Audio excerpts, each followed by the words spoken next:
Hey guys, so we are starting a new cycle. We just tested about 6 weeks ago, and we had some off strength stuff, so some unilaterals, some strongman stuff, all that. Now we're back into our normal strength program, which is gonna be the 5-3-1 program. Before we get into that, kind of just our normal program, we're getting back into some midline work, some joint prep, and the strength and positions. So typically everyone does a really good job on midline work. If we were going to say one thing on that, be aware of your hip position, especially on planks, especially on hollow bodies and stuff like that. We want to have those butt cheeks pretty tight. That posterior pelvic tilt that we talked about in the warm-ups. When it comes to the joint prep, you guys try not to just go through the motions on that. It's going to help out a lot, help you stay injury-free, help you stay strong in your hips, your wrists, your shoulders, stuff like that. So we're just trying to make sure that we're always staying strong and always keeping those joints healthy and building some good strength around them. And then when it comes down to the 5-3-1, you guys, basically we're starting nice and light. We're starting on a 5-week. We're going to increase the percentages. It's just going to be a pretty basic periodized program. Increase percentages and kind of decrease the volume as we go. Every 3 weeks we're going to reset. So we'll go back to the 5-week every 3 weeks. And basically you guys hold yourself accountable to good positions. Nice deep squats. For those warm-up sets, pause, enjoy the hole, get cozy down there. And when you get to those plus sets, as many reps as you can, but reality is if you could hit double what the number is that day, so if it's a 5+ day, if you can knock out double the reps and hit 10, that's killer. That's a great session right there. Don't feel like you need to go and max out every day or anything like that. That's not going to be very conducive to building good strength gains. We want to test at the end of this cycle as opposed to testing every time we're in here. I feel like my second favorite thing to testing is starting over. So if I can impart anything, share anything, it is find a new habit to try and make a part of your regular routine. Find a way to improve what you've done before. Ask us a question. Maybe there's been something lingering on your mind about grip or whatever it is, or just ask us straight up like, hey, what do you think is the one thing I could do to improve whatever it is in the cycle? And obviously we're looking for those things, but sometimes it's helpful to have somebody raise their hand and ask, because then we're like, all right, let's dial it in. We know you mean business. So yeah, that would be my one piece of advice as we get back into the strength cycle.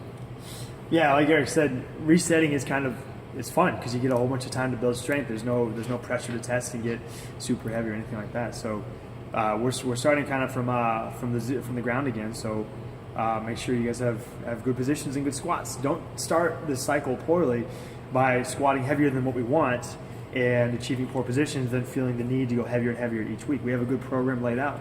Just let the program help you get strong. Strength and positions. Oh yeah. So this is going to be, we're going to go back to the pull-ups, the ring dips or ring push-ups, and overhead squats. The strength is really going to be the pull-ups and the ring dips or ring push-ups, and the positions is the overhead squat. So first off, starting with the overhead squat, go down, hang out, enjoy it, push. If you don't have a great overhead squat and you know it, then try and push the range of motion each time, holding yourself accountable to good foot position, good knee position, and good elbow position overhead. For the ring dips, you guys, if you have ring dips, killer. Knockout sets of 10. We'll throw in variety, so we'll throw in pauses here and there. We'll throw in holds at the top and stuff like that. If you don't have ring dips, ring push-ups. There's nothing wrong with that. Don't hop up on the rings and go through a tiny range of motion, and we're just not going to build any strength. We also have the bull horns out for people who are kind of in between the rings. Ring push-ups and the ring dips, so bullhorn dips are always good. And the pull-ups, you guys, we're going to add variety, so every day we'll try and throw in something different than just a normal pull-up. But make sure you guys are holding yourself accountable to the bands you're using. So at the end of this cycle, hopefully you guys are starting to strip down the bands, maybe week by week, and make sure the range of motion is always there. Full lockout at the bottom and chin above the pull-up bar every time. And it may not seem significant. I mean, it is just 30 reps, but don't underestimate just how powerful they can be. I know there are people watching this right now who have gone from 0 pull-ups to 5, only as a consequence of this, because it's not necessarily going to come from the WOD. It's not going to necessarily come from the 4 or 5 odd pull-ups that you may do after a class. It's going to come from that daily routine, adding repetitions. And it works. And as evidenced by the fact that we have tons of people who have increased their pull-ups, sometimes by double, just by doing this. And another kind of more personal story to share on this. Believe it or not, when I first started this stuff, I could not even overhead squat the bar. Could not overhead squat the bar. Didn't have the mobility, didn't have the stability to actually handle that. And I find that, especially as a consequence of this, my overhead squat keeps getting better and better and more comfortable and more natural, to the extent that I'm more or less at a point where I'm cold and I can hang out in the base with that bar overhead and feel okay. Now, granted, that's taken time, but it's those tiny little increments built over time that make a big difference. So if you feel like the overhead squat is challenging, focus on that. Focus on that. Let that daily routine make the magic for you. Yep, new cycle, you guys. We'll test at the end of this. Hopefully, all get nice and strong. Yeah, woo! Get excited. New cycle. Thanks for watching, guys.